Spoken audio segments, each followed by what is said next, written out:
നിങ്ങളുടെ favourite shows ഇനി ഒരിക്കലും മിസ്സാവില്ല. ഇപ്പോൾ C5-ലൂടെ കാണും നിങ്ങളുടെ ഫേവറേറ്റ് ഷോ തികച്ചും സൗജന്യമായി. നിന്റെ ആവശ്യം കഴിഞ്ഞാൽ അതിന് ഉപയോഗിച്ചവരെയും ഉപകരിച്ചവരെയും വലിച്ചെറിയാമെന്ന ചിന്ത നിനക്കുണ്ടെങ്കിൽ അത് തെറ്റാ. ഞാൻ വന്നതിനും ഇത്രയും ചെയ്തതിനും എനിക്ക് ലക്ഷ്യങ്ങളുണ്ടെങ്കിൽ അതിന്റെ അവസാനം കാണാതെ ഞാൻ പിന്മാറുമെന്ന് ആരും കരുതണ്ട.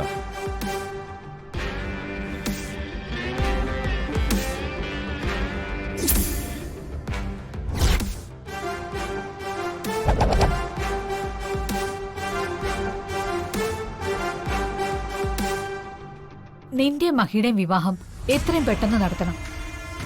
ഇനി അത് നീട്ടിക്കൊണ്ടുപോയാൽ ശരിയാവില്ല. വിവാഹം നീട്ടിക്കൊണ്ടു പോണമെന്ന് എനിക്കൊരാഗ്രഹവുമില്ല. എത്രയും പെട്ടെന്ന് നടത്തണമെന്ന് തന്നെ എനിക്കും. ഇവരുടെ വിവാഹം നടത്താൻ നമ്മൾ എത്രയോ നാളായി ശ്രമിക്കുന്നു. ഓരോ പ്രാവശ്യവും ഓരോ പ്രശ്നങ്ങളല്ലേ ഉണ്ടാവുന്നേ. ഇനി എന്ത് പ്രശ്നം ഉണ്ടായാലും നമുക്ക് എത്രയും പെട്ടെന്ന് നടത്തിയേ പറ്റൂ. താമസിക്കും തോറും പല പ്രതിസന്ധികളും ഉണ്ടായിക്കൊണ്ടേയിരിക്കും. നാത്തൂൻ എന്താ ഉദ്ദേശിക്കുന്നേ?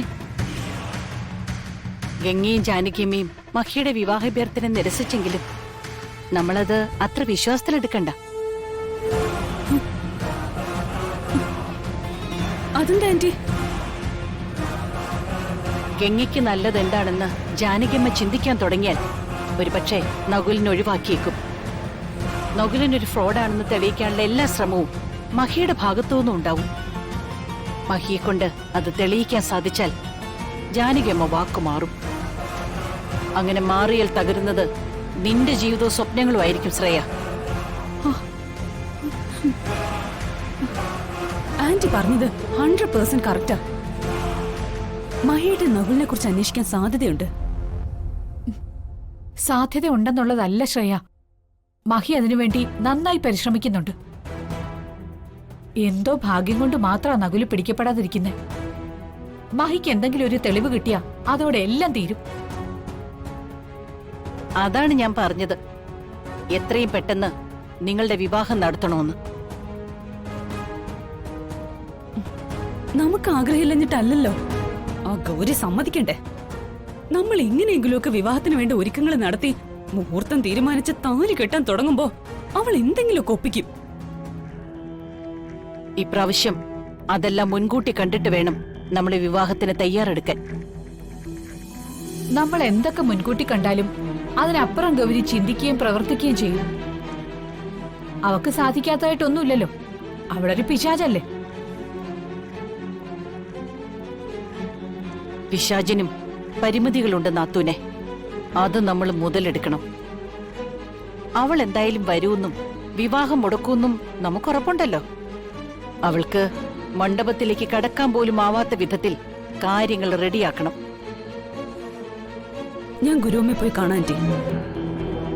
ഗുരുവമ്മയെ കണ്ട് കാര്യങ്ങൾ വ്യക്തമായി സംസാരിച്ച് ഒരു തീരുമാനത്തിലെത്തണം. വിവാഹത്തിനാണ് മുൻതൂക്കം. എനിക്ക് മനസ്സിലായി ആന്റി. എത്രയും പെട്ടെന്ന് ഈ വിവാഹം നടക്കണം. അതോടെ മഹിയേട്ടന്റെ കാര്യങ്ങളെല്ലാം ഞാൻ ഏറ്റെടുക്കും. അതിനുശേഷം ഗംഗ ഈ വീടിന്റെ പരിസരത്ത് പോലും ഞാൻ അടുപ്പിക്കില്ല.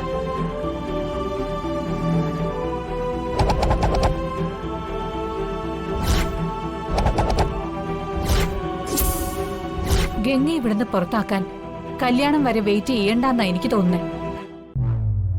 ജാനകിയമ്മയും ഗംഗയും പെട്ടെന്ന് ഇറക്കിവിടാൻ നമുക്ക് സാധിക്കില്ല. മഹിയും ആളുവും അതിന് സമ്മതിക്കൂല. വിശ്വേട്ടനും അനുവാദം തരില്ല. നകുലുമായുള്ള വിവാഹം കഴിഞ്ഞാൽ ഗംഗ പോയിക്കൊള്ളും. അതൊരു സ്വാഭാവികമായ കാര്യമാണ്. ആ വിവാഹവും നമുക്കുടനെ തന്നെ നടത്തണം. അതിനും തടസ്സങ്ങൾ ഉണ്ടാവാതിരിക്കാൻ ഗുരുവമ്മയുടെ ഉപദേശം തേടണം. ശരി ആന്റി, അങ്ങനെ ചെയ്യാം.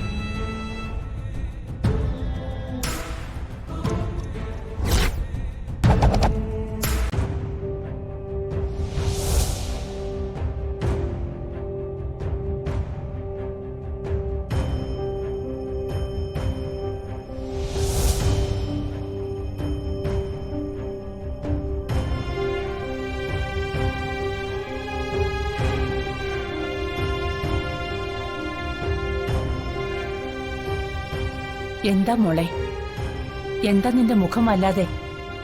മുത്തശ്ശി, എനിക്ക് മുത്തശ്ശിയോട് ഒരു കാര്യം പറയാനുണ്ടായിരുന്നു. എന്താ മോളെ? നിനക്ക് എന്നോട് എന്തെങ്കിലും പറയാനുണ്ടെങ്കിൽ ആലോചിക്കാനുണ്ടോ? എന്തായാലും കാര്യം പറ. മുത്തശ്ശിയോട് ഇക്കാര്യം പറയണമെന്ന് ഞാൻ പലവട്ടം ആലോചിച്ചു. വേണ്ടെന്നാ ആദ്യം തോന്നിയത്. പിന്നെ ഓർത്തു, ഇത് പറയാതെ ജീവിതകാലം മുഴുവൻ വേദനിക്കുന്നതിലും നല്ലത് പറയുന്നതെന്ന്. നീ കാര്യം പറ.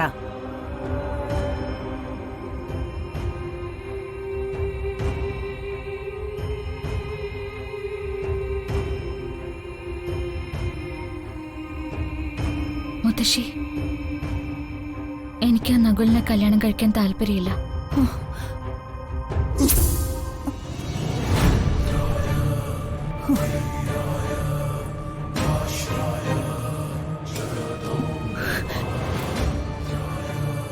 മുത്തശ്ശിയുടെ നിർബന്ധപ്രകാരം ഞാൻ അയാളെ വിവാഹം കഴിച്ചാലും സന്തോഷമുള്ളൊരു ജീവിതം എനിക്ക് ഉണ്ടാവില്ല. നീ എന്തൊക്കെയായി പറയുന്നത്? വിവാഹ നിശ്ചയവും കഴിഞ്ഞ് എല്ലാം തീരുമാനിച്ച് ഈ അവസാന നിമിഷം ഇങ്ങനെ പറഞ്ഞാൽ എങ്ങനെയാ? ശരിയാ, പക്ഷെ എന്റെ മനസ്സൊട്ടും അതിനോട് പൊരുത്തപ്പെടുന്നില്ല. മനസ്സിൽ ഒരാളെ വെച്ചുകൊണ്ട് മറ്റൊരാളുടെ കൂടെ ജീവിക്കേണ്ടി വരുന്നത് എത്ര വലിയ വേദനയാണെന്ന് മുത്തശ്ശിക്ക് എന്താ അറിയാത്തെ? നിന്റെ പെട്ടെന്നുള്ള മാറ്റത്തിന്റെ കാരണം എനിക്കറിയാം. അത് നടക്കില്ല ഗംഗേ. ഞാൻ ജീവനോടെ ഉള്ളപ്പോ അത് നടക്കാൻ ഞാൻ സമ്മതിക്കില്ല. ഞാൻ പറയുന്ന ആളെ നീ വിവാഹം കഴിക്കുന്ന വാക്ക് വിശ്വസിച്ച ഞാൻ നകുലിന് വാക്ക് കൊടുത്തത്. ഇനി നീ എന്നെ ചതിക്കാനാണെങ്കിൽ ഈ മുത്തശ്ശി ജീവനോടെ ഉണ്ടാവില്ല. അങ്ങനെയൊന്നും പറയരുത് മുത്തശ്ശി. ഞാൻ എന്റെ സങ്കടം കൊണ്ട് പറഞ്ഞതാ. ഈ ജീവിതത്തില് ഞാൻ ആഗ്രഹിച്ചതൊന്നും എനിക്ക് കിട്ടിയിട്ടില്ല.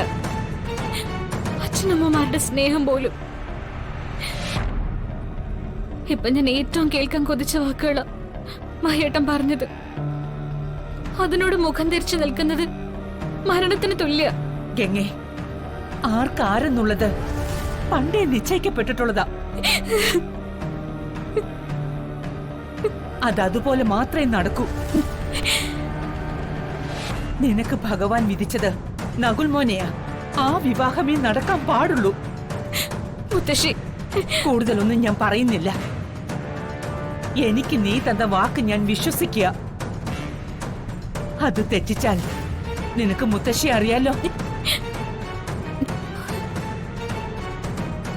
നിന്നെ സ്വപ്നം കണ്ട് നിന്റെ കൂടെയുള്ള ജീവിതം കൊതിക്കുന്ന പയ്യനാ നകുൽ.